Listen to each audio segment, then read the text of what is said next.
everyone. Welcome to our summit, Healing from Narcissistic Abuse.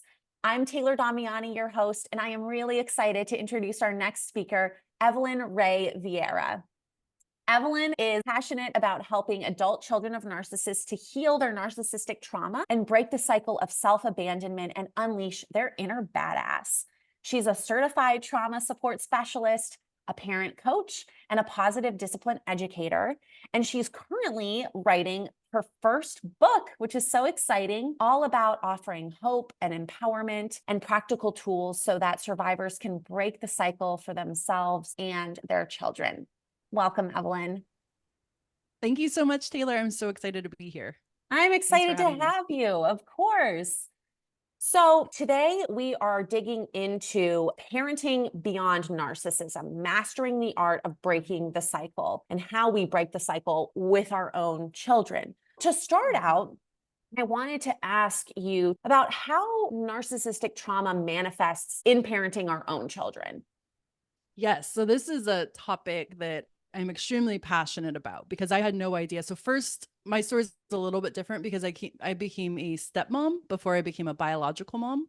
So I stepped into this stepmom role with a lot of expectations that were really based on, control and dysfunctional thinking and that, power dynamic that a lot of us grow up with when we have a narcissistic parent who's very controlling, demeaning, critical.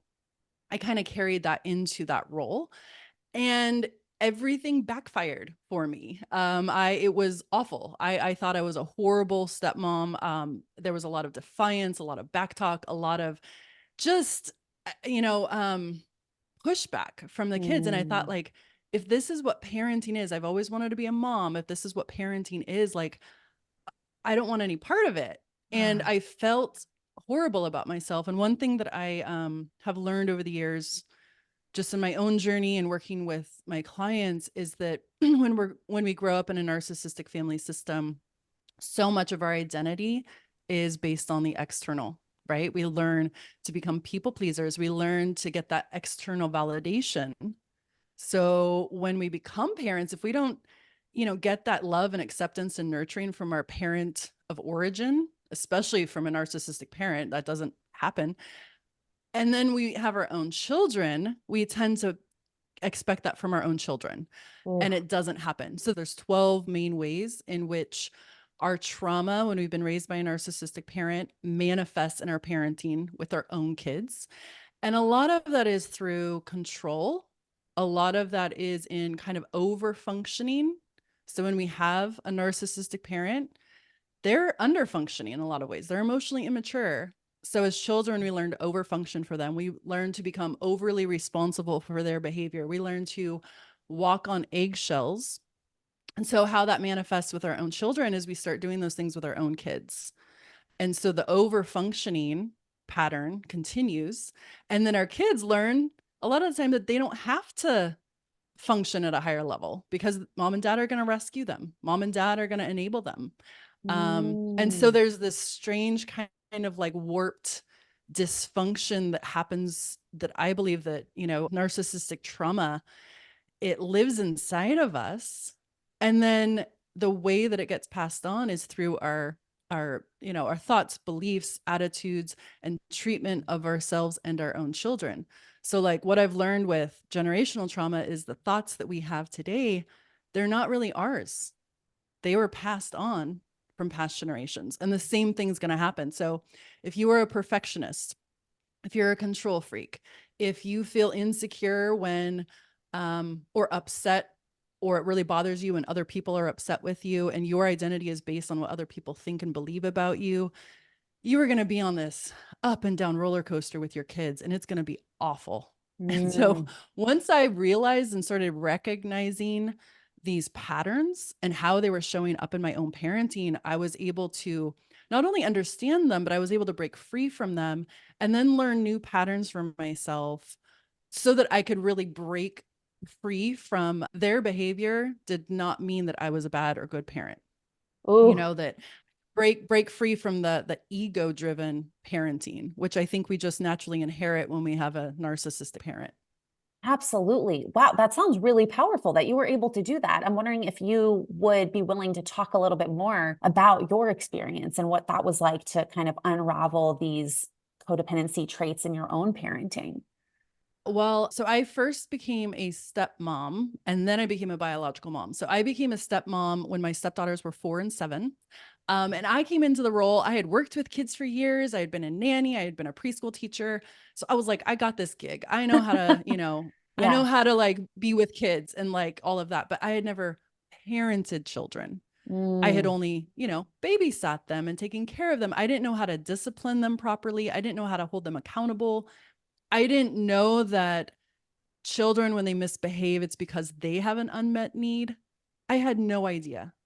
So Um, when, I started implementing my control freak side, where I'm just like controlling everything they do, yeah. I'm bossing them around. Go do this, go do that, da da da, like doing that kind of stuff. Mhm. Um, I was over functioning for them. So I was meeting their needs before they even knew they had needs.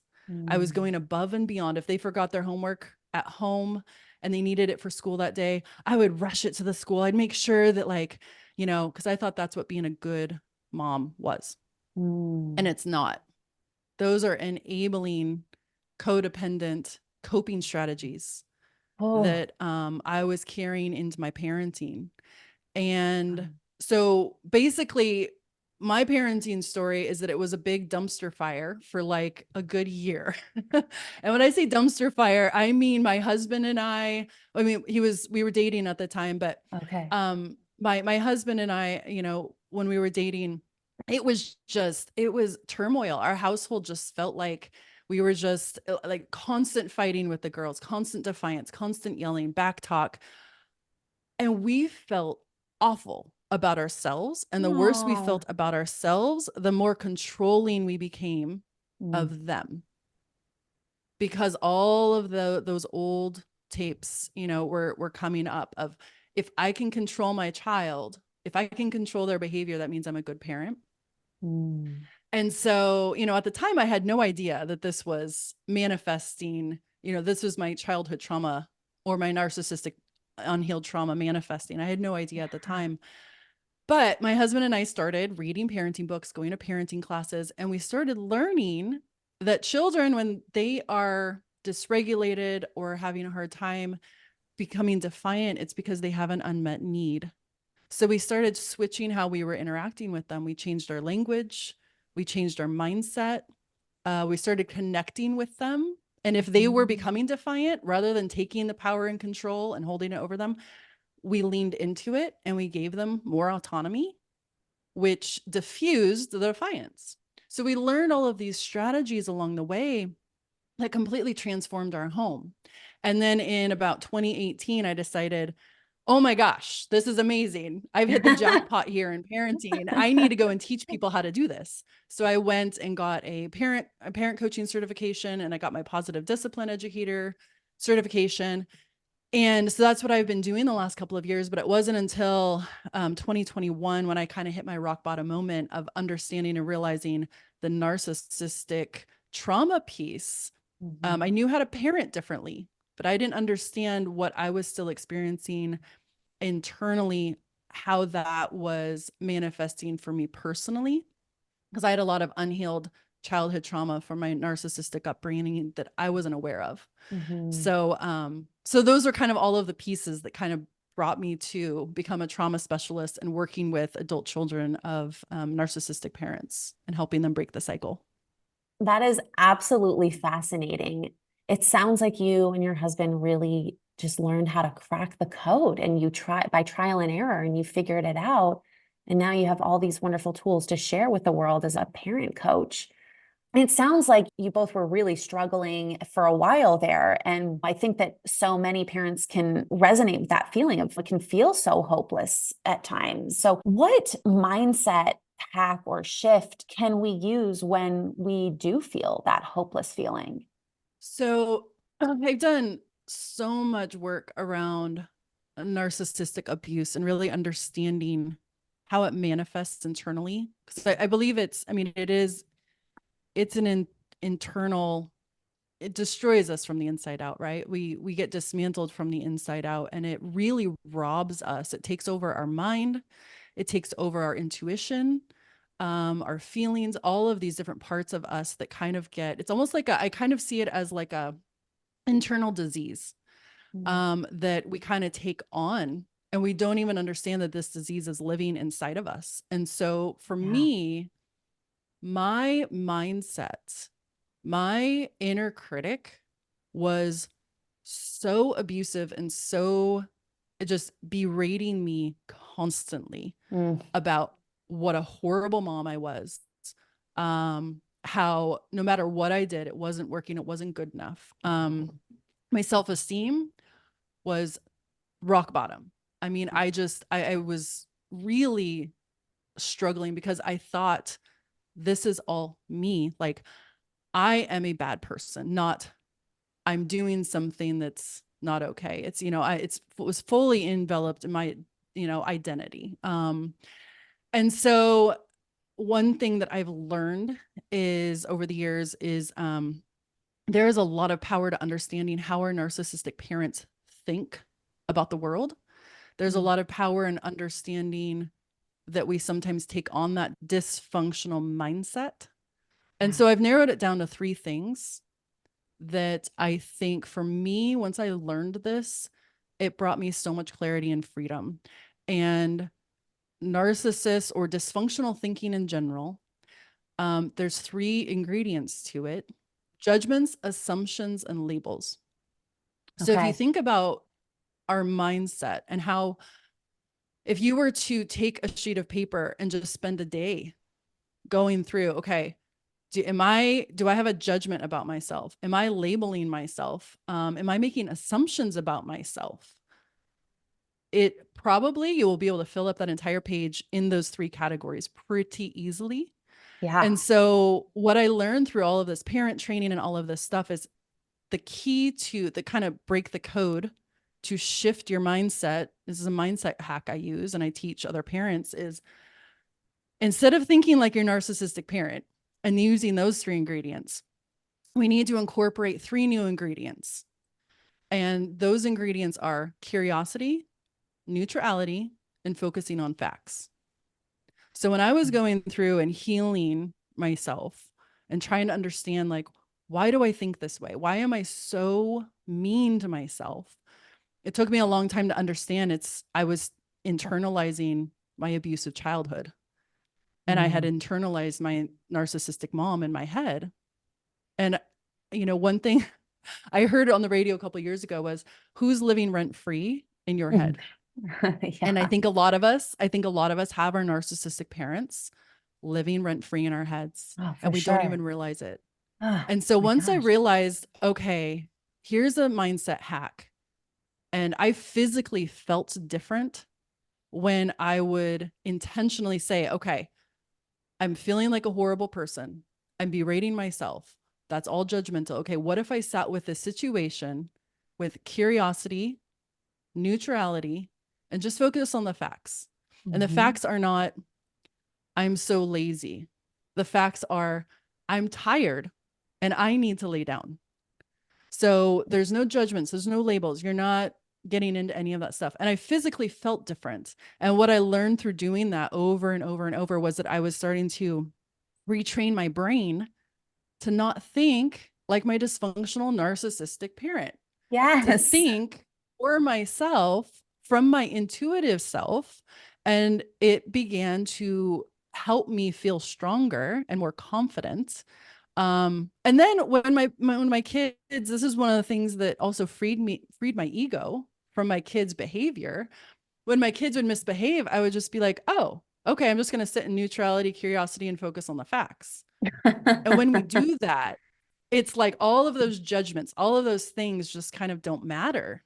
Wow. But we really have to like narrow down what these ingredients are, because you're never going to be able to create anything beautiful or growing when you are stuck with the judgments, assumptions, and labels. Oh my gosh, The ingredients have to be replaced, right?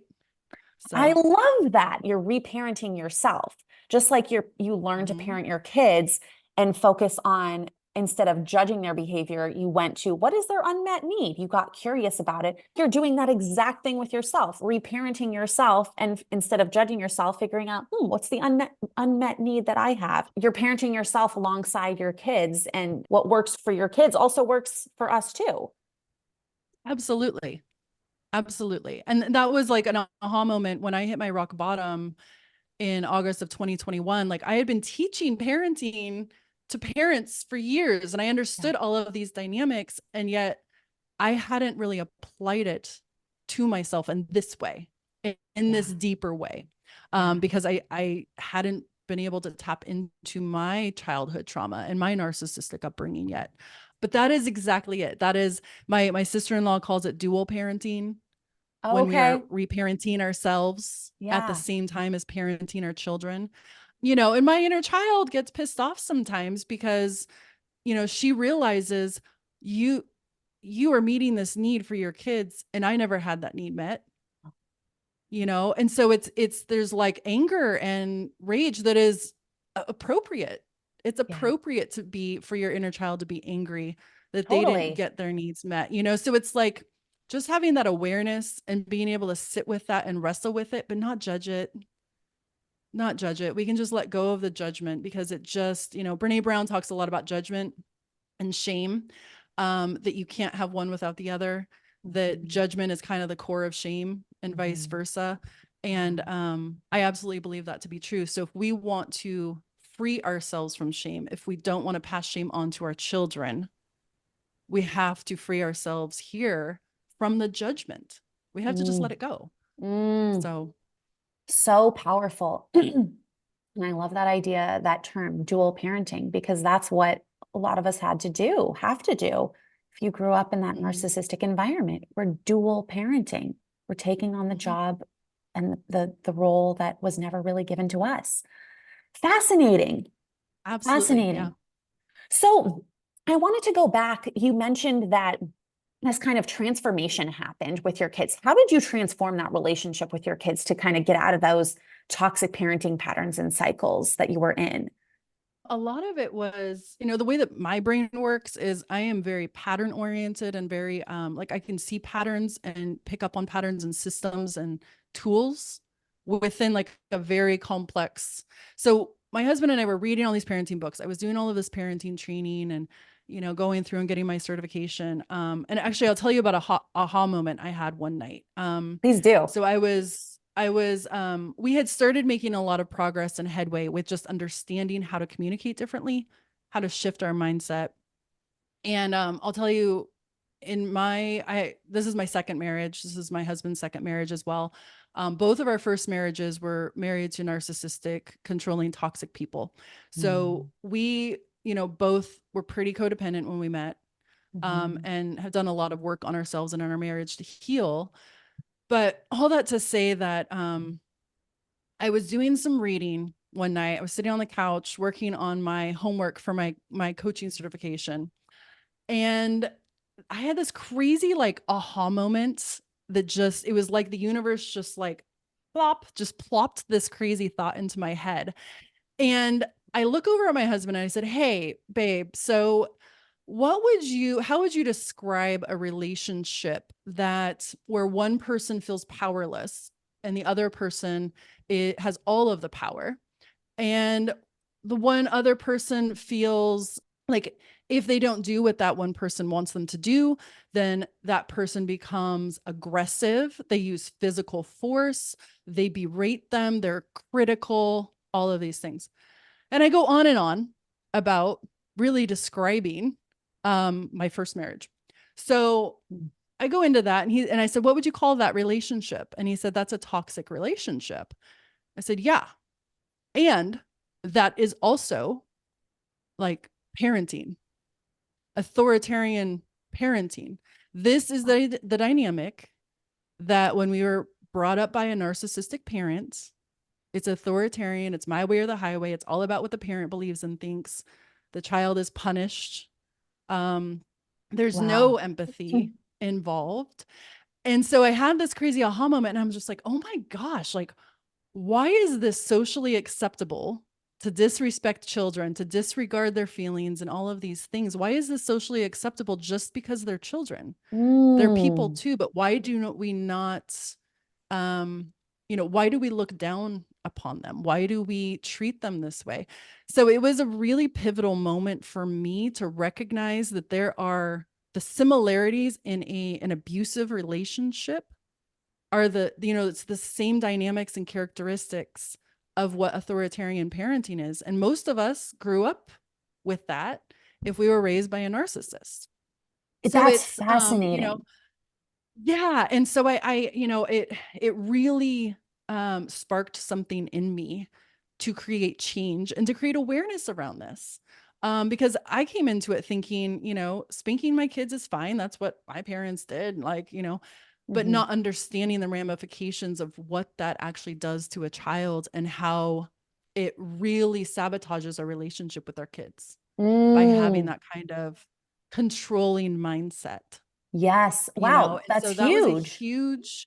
it was a huge moment for me to understand not only, I mean, I've been very passionate about breaking the cycle, but we have to also look at what we're creating with our kids if we're not going to break this cycle. Because if we're passing Totally. on that authoritarian, I'm all powerful, you're going to please me kind of mindset, our kids are going to be susceptible to being in an abusive relationship as adults. And Wow. that is what I want to bring light to. And I want parents to understand that if you are codependent, if you do struggle with these things, these traits do get passed down. They will be passed down to your children. And it's just a matter of how do we go about breaking those patterns so that we can empower our kids now and that our kids aren't in therapy when they're adults working on their childhood trauma. Totally. So, can you say a little bit more about how this cycle continues? This is fascinating. Yeah. So like I was saying before, how it was manifesting for me in the control piece, controlling my kids' behavior. Mhm. What, I was feeling so insecure in myself that every time they became defiant, it was like we were trying to one up each other. Like, oh no, I'm more Mm. powerful. And I'm going to show you more powerful by taking away all of your screens. You're not Mm. getting screens for a month or whatever ridiculous thing I would throw out there. But what tends to happen is that we get so caught up in changing their behavior that we forget what's driving the behavior to begin with. And so what you're doing is rather than focusing like we learned to do in childhood, rather than focusing on the external and really creating another generational of like one-dimensional people, because when we learn that our identity is on, based on what we do, not who we are, we tend to just replicate that. And Mhm. so we just learned that everything, who we are is based on what we do. It's not deeper than that. And so in order to break this cycle, in order to shift this, we have to do a lot of internal healing to Mm. understand, how is this, all of that pain and all of those feelings, they never went away. They're living inside of us, Mhm. and so a lot of the time I kind of see it as when we experience childhood trauma from a narcissistic parent, sometimes what can happen, and this is what happened for me, is that all of that gets buried deep inside. And we're just kind of living in this codependency type of reality because that's all we know, Mhm. using all these coping traits. Then we have kids. Then all of a sudden they have opinions and they want to be heard and they become defiant, and all of that stuff, all of those insecurities and all of that powerlessness that we felt with our own parent Mhm. comes up. And it's like, okay, if I felt powerless in my relationship with my mom, and now my child is threatening my power, I am absolutely going to show up and be like, I am way more powerful than you. You are small. Mm. And so the shame, the judgment, all of that stuff, a lot of the time it just comes up and out and we don't even understand what it is. It's a trigger. It happens. We're screaming and yelling at our kid and we don't even know why. Wow. But really what it comes down to is that there is a child deep inside of us that is feeling powerless. And the problem is we're looking to our children for answers and acceptance because we didn't get it from our parent in childhood. And so once you recognize, hey, I'm looking to the wrong source, it is not my child's responsibility to love and accept me. I need to do some internal healing and recognize that your parent may not be able to give that to you. The responsibility lies on us to heal that. Wow. There is so much there in what you just said. One of the main threads that I am getting from this is generational trauma, the cycle of generational trauma being passed down from generation to generation. And I love what you talk about being cycle breakers. We have the opportunity ourselves to break the cycle. And I have a couple questions about this.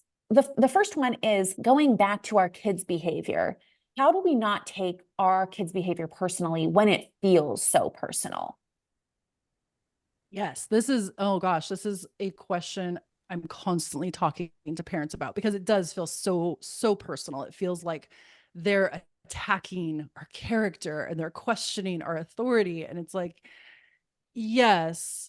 So the dynamic is, and what I've learned, we really have to, in order to detach your ego from them, and to really just sever that and be like, hey, they are their own person. They're dealing with their own stuff. I'm dealing with my own stuff, but that we're not attached in a dysfunctional way. In order to do that, I think we have to recognize where the behavior is coming from. The behavior tends to come from two places: unmet needs in our kid. So it might be they're seeking autonomy and power.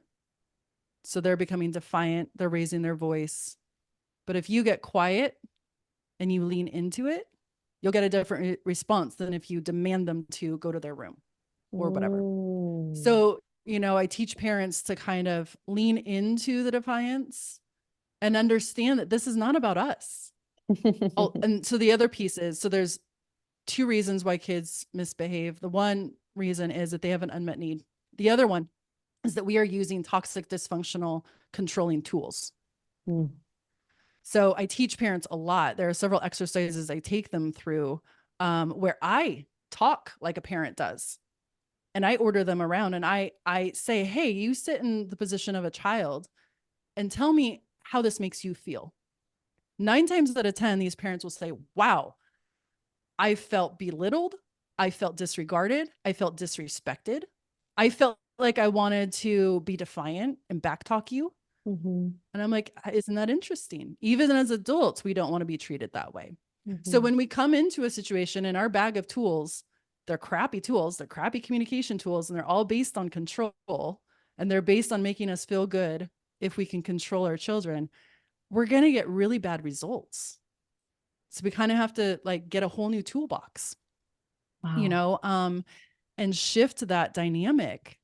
Otherwise, we're just going to keep recycling the same stuff. So it's retraining ourselves to see our children differently, to see that they're just responding to the crappy tools that we're using.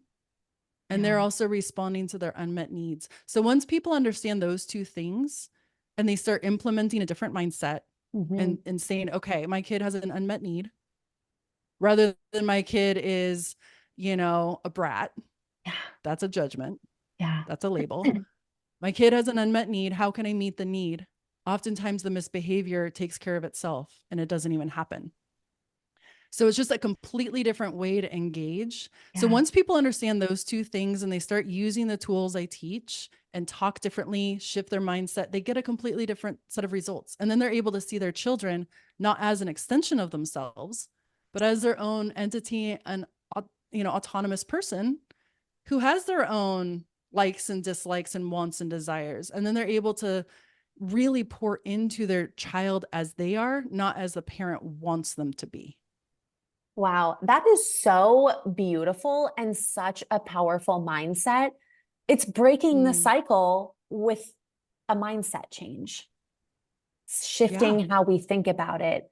I love how you talk about that. It's huge. And, you know, again, like this is why I feel like it's in two parts. It's our mindset and it's our communication. Those Mm, two things, if those things are dysfunctional, you will get really bad results. You will get the defiance, you will get the backtalk, you will get all of this stuff, and yeah. which triggers our trauma, which triggers our control response. So Mhm. it's like it's like this nasty way that they feed into each other and just creates, I mean, what I call a dumpster fire in parenting. It's like, I don't know what else to do, but these things I'm doing are just making it worse. And that's Yeah, where I was. I was yeah, like, I don't know what to do differently. I'm doing all the things I thought I should be doing as a parent. yeah. And the thing is too that we have to realize we are trying to do the right thing, Mhm, right? We are mhm. trying to set boundaries. We are trying to hold our kids accountable. We're trying to do the Yeah, right thing. So it's not like our intentions are bad. We're not right. trying to pass anything on. We're not trying to hurt our kid. We're actually, our intentions are really good. We just have to Mm. use the right tools. So then it becomes, oh, this isn't a personal thing at all. This literally is me shifting my mindset, learning new tools, and I get a completely different result. And I'm sure not just with children, but out in the world, not taking things so Absolutely. personally. What an amazing tool. Absolutely. All right. So I know you have more tools up your sleeve. So I want to hear more. I know you have this BRAVE acronym. Tell us a little bit more Mhm. about how we use that in parenting when we want to continue to break the cycle that we've been talking about. Yes. So I came up with this acronym probably 2 years ago. And it was because, you know, I'm wanting to do this work for myself too. So this is me trying to figure out, okay, I'm a pioneer in my own family. I am breaking this cycle, but I need like practical tools and I Mhm. need things that like make sense to me. Yeah. Because sometimes it can just feel like break the cycle. It just feels wishy-washy, like Yeah. I It's don't know what that amorphous. means. Like, how do we how do we actually break the cycle? So I notice, like I said before, I pick up on patterns. So as I was like doing my healing with my narcissistic family system and understanding the missing pieces that don't exist in narcissistic family systems, that if you were raised by a narcissistic parent, these were not present in your childhood. I was able to narrow it down to 5 things. Those 5 things became the BRAVE acronym that I use to help give people um, a building block, a foundation to know what is healthy. Because when we come out of that, we might know, okay, we don't want to repeat that, but what are we going for? Like, what is the end all goal? Mm. And so the BRAVE acronym, 5 letters, 5 parts. The B is boundaries, right? Boundaries don't exist in narcissistic relationships or family systems. Reciprocity. Reciprocity is the R. And so, again, this kind of goes back to over functioning and under functioning. And Mm. how does reciprocity show up in our relationship with our kids? If we're over functioning and doing everything for them, we're not having a healthy reciprocal relationship. And so, learning what healthy reciprocity looks like and feels like. Accountability is the A. You know, learning to hold our children accountable. And I take people through a 6-step process that part of my program that's called authentic accountability. And it's 6 parts that are kind of the framework for how to hold your children and other people accountable. Mhm. And part of that is having that shame-free mindset. Um, and then the V is validation, you know, Mhm. never getting that validation in your childhood. So Yeah. again, we seek it externally from our kids. And so learning to give ourselves that validation internally and also to become aware of how we don't want to pass on people pleasing to our kids. Mhm. Because if we're treating our kids like, hey, you need to please me in order for us to be in a good relationship, you're just training them to be a people pleaser. You know, so helping them become, you know, have their own autonomy and be able to internally validate themselves so they're not taking that on. And then the E is emotional safety. That's something that we all seek, we all need. It is a hugely deep wound for a lot of us to not have a household that is safe emotionally for us. And so how do we create emotional safety with our children? And how do we interact with people who don't have these 5 traits or qualities? And so it's been a very helpful thing for me to be able to say, hey, I want to create brave relationships in my future. I want my kids to know, and this is a beautiful thing about this BRAVE acronym, is we're not saying anybody's bad. We're not pointing fingers and saying toxic people are awful or your narcissistic grandma is awful. What we're doing is we're standing for something that is healthy and that healthy relationships have and dysfunctional relationships don't. So when we stand on kind of these 5 pillars, it doesn't make it about the person or the individual. It just says, hey, these are the 5 characteristics and traits that are important to me. And this is what my family moving forward is going to, how we're going to engage with the world. And then it makes it really easy to put boundaries on people who don't abide by those 5 pillars. People who avoid accountability, people who want you to seek their external validation, people who are not emotionally safe. It's like, oh, okay. It makes it very easy to be able to decipher, you either fit in my future or we need to have boundaries. Yeah. So I yeah, it's love been very that. powerful. I totally believe that. I love how it's so clear, concise, and it allows you to live out those values. These pillars are these values that you have. You're not blaming anyone, shaming anyone, judging anyone. You're just living out what is most important to you. So beautiful. Yeah, right now the name may change, but right now I'm calling it the Cycle Breaker Blueprint because it really is a blueprint, these 5 steps, these 5 parts that have to exist. If we are going to create change and if we are going to break this cycle, boundaries have to exist, but it's also how we implement the boundaries that matters. Because you have to set boundaries with a narcissist different than you set boundaries with your children.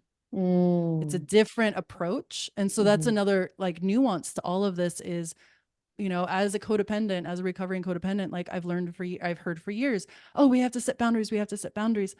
But until we understand why boundaries have always been an issue for us, and until we understand how to go about setting a boundary and what to do when it's disrespected, it's really difficult to take this nuanced thing and make sense of it in our real life, Yeah. So that's what I hope to do, is to be able to give people these tools so that they can take it and run with it and make it their own.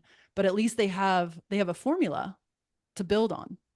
Absolutely. And I think that's what so many of us who are healing from narcissistic abuse are looking for, because we didn't get that growing up. We didn't get that modeled for us. And so we know that we want to move forward, but we just may not know how. So having that blueprint, having a guide, having a path along this journey can be so instrumental. Absolutely. Well, Evelyn, I just want to thank you so much. I have learned so much from you, and I'm sure that everyone listening has learned so much too. It's just been an absolute pleasure to have you. So thank you for being here. Yes, thank you so much for having me. I love having these conversations. I'm a big nerd about all of these topics, so I could talk about this stuff forever. But yeah, I really hope that people just take away some hope, knowing that they have the power. They have so much more power inside them than they realize. And so just knowing where to look, look for the power in the right places can make a huge difference. So thanks so much for having me. You are so welcome. And I just want to thank everyone else for watching, for being here. And I hope that you all enjoy the rest of the summit.